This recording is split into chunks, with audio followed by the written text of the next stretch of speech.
हाय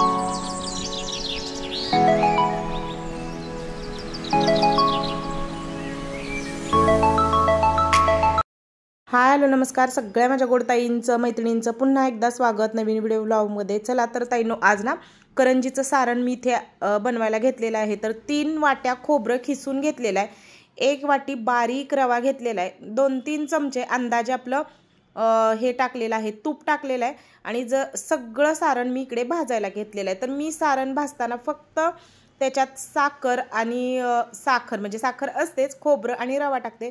तुम्हाला आवडत असतील तर मनुके, ड्राय फ्रूट्स, खसखस, तीळ हे सगळं टाकायचं, पण आम्हाला ते खात नाहीत किंवा मुलं काय करतात दाताखाली आलं की थुकून देतात। त्याच्यापेक्षा मी साधं सिंपल असं सारण करते। अगदी सारण थोडंसं भाजायचं आहे, ते करपवायचं नाहीच आहे, करपतं लगेचच, पण ते अशा पद्धतीने बघा एकदम असं बारीक भाजून घ्यायचं। अगदी 5 मिनिटं रवा आणि खोबरं मी एकत्रच भाजून घेतलं आणि आता बघा गॅस बंद करून टाकलेला आहे। गॅस बंद करूनच आपल्याला इथे जी काही साखर, आता मी साखर सुद्धा ना जवळजवळ मोठ्या 2 वाट्या साखर इकडे बारीक करून घेतलेली आहे। पिठी साखर शक्यतो मी वापरत नाही, मी आहे ती आपली घरची जी साखर आहे ना ती चांगली बारीक करून घेते आणि अशी मिक्स करते। तर अगदी साध्या सोप्या पद्धतीचं हे सारण आहे बघा। आणि सारण थोडंसं गोड आपल्या चवीप्रमाणे, आपल्याला करंजी कशी पाहिजे आहे, गोड नको असेल तर नको, जर जास्त गोड हवी असेल तर साखर आपण तशा अंदाजे टाकायची। सारण बनवून थंड करायला ठेवलेलं आणि आता इथे मैदा घेतलेला आहे। तर ताईंनो, खरं सांगू का, माझं असतं सगळं अंदाज पंचे, म्हणजे मला एक तो अंदाज आलेला की एवढं घालायचं एवढं करायचं। आता मी ह्याप्रमाणे, म्हणजे खरं तर हे काहीच प्रमाण नाही, मी कसंही घेतलेलं आहे, पण आपलं तुम्हाला मी रेसिपी दाखवते। प्रॉपर रेसिपीची चॅनल भरपूर आहेत, त्याच्यावर भरपूर रेसिपीज आलेले आहेत, पण आपलं एखाद्याला असं कळतं बरं का की असं सहज रँडमली दाखवलेलं जे असतं ना ते बरोबर रेसिपी समजते। तर इकडे बघितलं 1 किलो मैद्याचं पॅकेट होतं, जवळजवळ त्यातला पाव किलो मैदा मी बाजूला ठेवला, म्हणजे 3 पावशेर मैदा मी इथे घेतलेला आहे। त्यात 1 वाटी जवळजवळ रवा बारीक घातलेला आहे, बारीकच रवा दिवाळीच्या ह्याला हे करायचा, आणि मोहन घातलेलं आहे। तुपाचं मोहन घातल्यानंतर लगेच पाणी अजिबात ओतायचं नाही। तुपाचं मोहन असं घातलं की सगळं जे तूप आहे ना ते पूर्ण पिठाला असं लागलं पाहिजे, अशी मूठ झाली पाहिजे, इतकं छान ना सगळं तूप जे आहे ते पिठाला चोळून घ्यायचं। कारण तसं केल्याने ना करंजीचं कवर जे आहेत ना, म्हणजे वरचं जे, ते एकदम खुसखुशीत होतं, वातड कडक अजिबात होत नाही, एकदम खुसखुशीत होतं। लगेच आपण मोहन टाकलं आणि पाणी वतलं की मग वातड होते, त्याच्यामुळे तसं करायचं। ती टीप एकदा जर तुम्ही अजून करंज्या केल्या नसेल तर करून घ्या। घट्ट पण नाही पीठ आणि जास्त सैलसर पण नाही, असं आपण कणिक मळतो ना त्या ह्यानंच मी मळलेलं आहे, कारण मी परत चेचत वगैरे बसत नाही पीठ, एकजीव करून घेतलं। आता सगळं आवरलं आणि आता करंज्या करायला घेतलेल्या आहेत। तर ह्या पद्धतीनं करंजी सुद्धा खुसखुशीत होते, ती तेवढी टीप लक्षात ठेवायची। मोहन घातलं, तुम्ही तेलाचं घाला, तुपाचं घाला, कशाचंही मोहन घाला, फक्त ते ना पूर्ण पिठाला चोळून जेव्हा घेतो ना तेव्हा ती मग खुसखुशीत होते। सगळं आवरल्यानंतर आता बघा जवळजवळ 1 तास 1.5 तास पीठ चांगलं भिजलं बरं का ताईंनो। मी सकाळीच सगळं आवरलेलं होतं आणि ना आता सारण पण थंड झालं, सगळंच झालं आणि इकडे आता मी साठा केलेला आहे। तर ह्या साठ्याच्या नाहीत, पण आपण जर अशा पद्धतीने साठा लावला तर एकदम खुसखुशीत आणि लेअरची करंजी होते। तर साठ्यासाठी काय घेतलेलं आहे, 4-5 चमचे कॉर्नफ्लॉवर, आणि तो कॉर्नफ्लॉवर ओला होई इतपत त्यात तूप घालायचं आहे, डालडा घालायचा आहे, काही असेल ते। तर ते सगळं करून घेतलं, एकच मोठी अशी चपाती त्याची लाटून घ्यायची। तर माझ्याकडून इथे ना अगदीच मोठी झाली, नंतर मी ती कट करून घेतली, कारण ना मला अंदाज कळला नाही, मी एकदम गोळा मोठा घेतला। आणि या पद्धतीने बघा आता साठा लावून घ्यायचा आहे। जर साधं तुम्ही मैदा जरी मळला आणि त्याला साठा लावला तरी ती करंजी एकदम खुसखुशीत होते, लेयर्स पडतात, म्हणजे खारीसारखी होते या पद्धतीने, अगदी छान माझ्या झालेल्या। तर इकडे बघा एक मोठी चपाती मी इथे लाटून घेतली आणि जो काही साठा बनवलेला होता ना तो या पद्धतीने असा सगळा त्या पूर्ण गोल चपातीला लावला आणि सगळं असं बघा गुंडाळी करून घेतली। आणि आता ह्याचे आपल्याला जे आहेत ना ते गोळे बनवून घ्यायचे आहेत अशा पद्धतीने। आणि पीठ बघू शकताय त्यांनो, माझं पीठ कडक नाही आहे, मऊसूदच पीठ मी मळते, जेणेकरून लाटताना पण हे होऊ नये। आणि कठीण पीठ असलं ना की नंतर ते एकतर चेचून तरी मऊ करावंच लागतं, त्याच्यापेक्षा आधीच मऊ मळलं तर काही होत नाही, त्याच्यामुळे मी मऊच मळते। थोडंसं मर्दायला लागतं मात्र मैदा असल्यामुळे, आणि रवा नेहमी बारीक वापरायचा, मी परत एकदा सांगते। तर इकडे बघा बऱ्यापैकी मी सगळे गोळे वगैरे करून दिले. नंतर मग माझी मैत्रीण एक शेजारची आणि माझी जाऊ आली आणि त्या दोघींनी मग सगळे करून दिले आणि मी इकडे साईडला सगळ्या गोळ्यांना म्हणजे ते साठा लावून गोळे करून त्यांना देत होते आणि त्या दोघी इकडे लाटत होत्या. एकसारखे असे गोळे होतात. असे जर सुरीनं तुम्ही कट केले ना असा रोल करून की गोळे अगदी एकसारखे होतात. आणि इकडे बघा या पद्धतीनं. आणि आताचं जसं की मी म्हटलं प्रमाण मी काहीच ताईनो घेतलेलं नव्हतं. म्हणजे अंदाजपंचे जरी घेतलेलं तरी पण ते काही चुकत नाही. दरवर्षी करतो त्याच्यामुळे आपल्याला माहीत असतं की ह्यात एवढं घातलं तर ते होऊन जाणार. तसं माझं एक काम असतं. त्याच्यामुळे प्रॉपर अशी रेसिपी म्हणचाल की तू दाखवली नाही मुगल. पण जसं की म्हटलंच मी एखाद्या ताईला ती जी करणारी असते तिला माहीत असतं हिनं कसं घातलं आणि ते कसं झालं. तर तेच बघा इकडे आता सारण आणि जेवढं मी पीठ मळलेलं फक्त 3 ते 4च पुऱ्या झाल्या ताईनो. बाकी सगळं म्हणजे सारण आणि पीठ मळलेलं बरोबर एकदम बसलेलं. तर इकडे बघा जाऊ माझी जी आहे ती दुधाने चिटकवून घेत आहे. कारण ना फुटायची शक्यता असते शक्यतो करून. त्याच्यामुळे थोडंसं पाणी लावण्याऐवजी दूधच आम्ही लावतो नेहमी. आणि गोळे एकसारखे केल्यामुळे एक हाती लाटलं गेल्यामुळे ते व्यवस्थित एकसारख्या करंज्या झाल्या.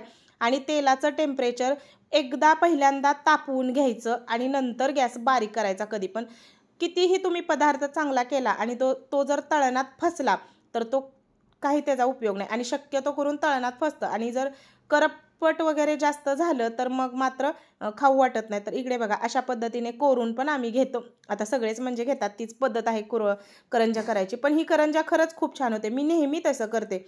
थोडासा रवा घालतेच आणि मग मैद्याच्या हे प्रमाणात जसं तुम्हाला सांगितलं तसं रव्याने खरंच खुसखुशीत होतात. तर इकडे बघा जास्त लाल पण नाही जास्त पांढऱ्या पण मी नाही. शक्यतो थोड्याशा तांबूस रंगावरती मी करंज्या काढते. आणि करंजी बघू शकताय तेलात टाकली की फुगून आली. आणि वरचं जे कवर आहे ना ते साठा लावल्यामुळे ना अगदी खुसखुशीत झालेलं एकदम छान झालेली. टेस्टला सुद्धा थोड्या थोड्या करून अशा सगळ्या आता तळून घेते मी.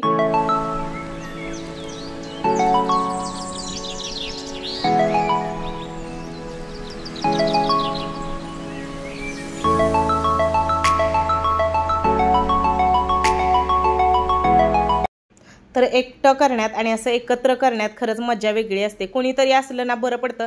आणि खरं सांगू का ताईंनो बाकीचं मला सगळं जमल. चेचायचं सगळं खिसायचं वाटायचं. पण करंजी भरताना मात्र माझा प्रॉब्लेम होतो. माझा हात आहे मोठा. माझ्याकडून सारण जातं जास्त. त्याच्यामुळे ना मी ते भरायच्या आणि ह्याच्या भानगडीत पडत नाही. त्याच्यामुळे जाव सगळं भरते. लाटून पण मी पटपट देऊ शकते. अगदी 4 हाताचं 2 हातांनी पटकन लाटीन. पण मला करंजी भरायला पण आवडत नाही आणि ती कोरायला पण आवडत नाही. त्याच्यामुळे ती काम तेवढं जाऊ करते. आणि कसं त्याला हात बारीक लागतो. माझा हात खरंच खूप मोठा आहे. त्याच्यामुळे ते सारण वगैरे जास्त झाले. आणि इथे एक चूक झाली की तुम्हाला ना परफेक्ट असं ना शंकरपाळीचं माझं ना शंकरपाळ्या माझ्या इतक्या खुसखुशीत होतात ना. तर त्याची रेसिपीज ना काय झालं ह्या दोघी इकडं खाली लाटतायत करतायत तोपर्यंत मी उभा राहूनच हे केलं. म्हणजे पीठ मळलं तिथल्या तिथं. थोड्याशा शंकरपाळ्या आपल्या नैवेद्यापुरत्या म्हणून करायच्या असतात म्हणून करायला. तर ती तुमच्याशी पीठ कसं मळलं ते दाखवायचंच राहिलं. आणि हे लाटणं बघा त्या दिवशी आणलेलं. तर हे लाटणं घेऊ नका. ह्यानं काहीच होत नाही आहे अजिबात. त्यानं जी काही बघितलं आता तुम्ही लाटलेलं पूर्ण त्यानं जे शंकरपाळ्या पाडल्या त्या पुन्हा सगळा गोळा एकत्र केला आणि सगळं ठेवून दिलं. आणि इकडे बघा थोड्याशाच होत्या. आणि काय एक प्रमाण म्हणजे तोंडीच तुम्हाला आता सांगते. 1 वाटी दूध 1 वाटी तूप 1 वाटी साखर एकाच वाटीनं. पेला घ्या तुम्ही पातेलं घ्या वाटी घ्या काहीही घ्या. तिन्ही ज्या साहित्य आहे ना ते 1 वाटी घ्यायचं म्हणजे. आणि ती 1 वाटीत सगळं विरघळवायचं. दूध 1 वाटी तूप 1 वाटी आणि साखर 1 वाटी. साखर मिक्सरला बारीक करून घ्यायची पिठी साखर करून. ते सगळं परातीत ओतायचं आणि गार झाल्यानंतर त्यात जेवढा मैदा मावेल तेवढाच मैदा घालायचा. बस एवढेच शंकरपाळ्याची साधी सोपी रेसिपी आहे माझी. एकदम खुसखुशीत होतात. तर नंतर त्या लाटण्यानी तर काय झाल्या नाहीत. मग नंतर आम्ही सुरीनंच कट केल्या आणि अशा पद्धतीने बघा त्या तळून पण घेतल्या. शक्यतो मी डार्क कलर काढते. मला त्या कच्च्या पांढरट अशा आवडत नाहीत. तर इकडे बघा बरंच वेळ गेला. नाही म्हटलं तर किती माहिती आहे का 1.5 तासात एवढं सगळं झालं. शंकरपाळ्या मला वाटतं अर्धा किलोच्या शंकरपाळ्या आहेत. पीठ मी जे प्रमाण तुम्हाला सांगितलं कारण मी छोटी वाटी घेतलेली त्या पिठाच्या प्रमाणात अर्धा किलो शंकरपाळ्या झाल्या. आणि करंज्या एवढ्या झाल्या. त्याच्यानंतर सगळा राडा आहेच. काय हा तर केल्याशिवाय काय पर्यायच नाही. तेच आता चाललेलं आहे बघा. सगळं आता आवरून घेते फटाफट.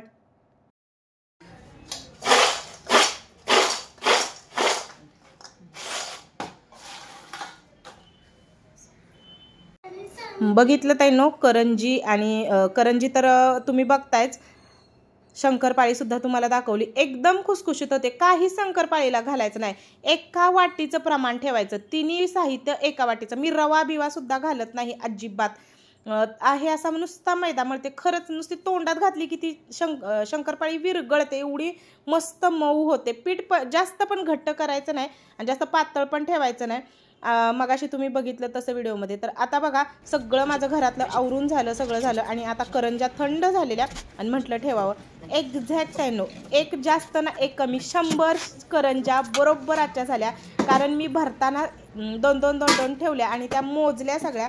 मलाच आश्चर्य वाटलं एक प्रमाण. आता ते प्रमाण धड मलाही माहीत नाही, मी असा किती मैदान किती रवा मिळून किती झालं काय झालं अंदाज पण जे सगळं केलं. 100 करंज्या एकदम बरोबर झाल्या.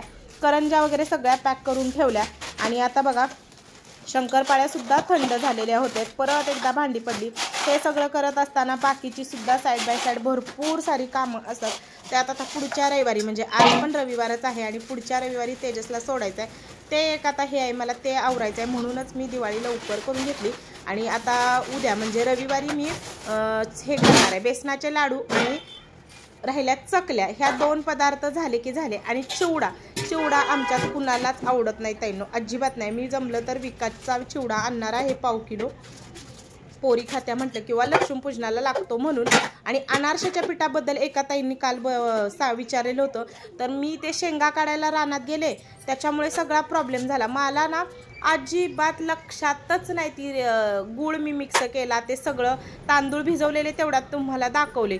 तांदूळ भिजवले, ते तांदूळ सगळे निथळवले, सुकवले, ते त्याचं पीठ केलं आणि त्याच्यात गूळ घालून अनारशाला पीठ व्हायला मी तयारसुद्धा ठेवलं. आणि आज मी सकाळी ते उघडून बघितलं तर ते छान आंबलेलं पण होतं. पण काय माझ्या लक्षातनंच गेलं सगळं. काल एका ताईची कमेंट आली की मी तुझ्याबरोबर तुझं बघून तांदूळ भिजत घातलेले आहेत. आणि मग माझ्याही लक्षात आलं, अरे आपण बनवून ते पीठ ठेवलं आणि मी सुद्धा तो डब्बा उघडून पाहिलाच नाही की ते तयार झालं आहे का नाही. पण आता मी तुम्हाला तोंडी सांगितलेलं आहे, तर चला असो सॉरी म्हणीन त्या बाबतीत की माझ्या लक्षातनंच गेलं. आणि इकडे बघा सगळं घर वगैरे आवरलं आणि आता संध्याकाळी, आज होता शनिवार म्हणलं की बाजार, तर बाजार मी करून आले आणि खरंच खूप थकवा आला. कारण हे सगळं करायचं नाही, घरातली सुद्धा तेवढीच कामं पडतात आणि तेवढंच सगळं आपल्या मागं असतं. आणि दिवाळीची शॉपिंग म्हणाल, नुसतं कामच करते का शॉपिंगचा सगळा ताईंनो आमच्याकडे घोळ झालेला आहे. एक म्हणते मला कपडे घे, एक म्हणते मला नको, एक म्हणते मला असलं घे, एक म्हणते मला ते घे. मला आज काय कळना. आणि कपड्यांचं कसं झालंय आता, ते बघा म्हणी आलेल्या आहेत, काही त्याला कौतुकच राहिलेलं नाही. कारण आपण 12 महिने दिवाळी खातोय, आपण 12 महिने कपडे घेतोय. 12 म्हणजे महिन्याला आपल्या घरी कपडे येतात, त्याचं कौतुकच राहिलेलं नाही पहिल्यासारखं.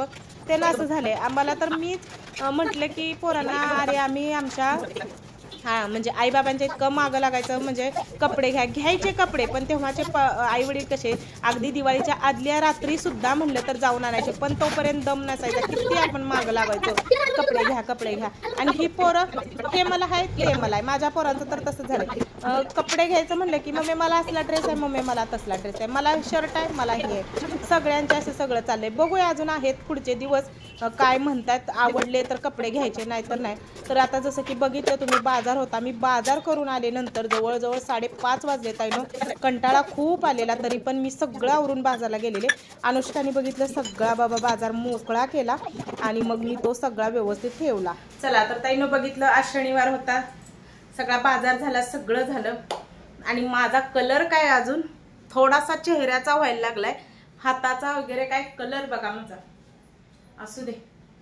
आणि सगळ्यात महत्त्वाचं दाखवायचं म्हणजे आज बाजारात ना फराळवाला एक फराळ घेऊन बसलेला माणूस, तर त्याच्याकडे मला इतकी छान ही आहे काय म्हणायचं त्याला, भाकरवडी मिळाली. आणि तीही फक्त 200 रुपये किलो. कारण भाकरवडी इतकी महाग आहे ना बाहेर.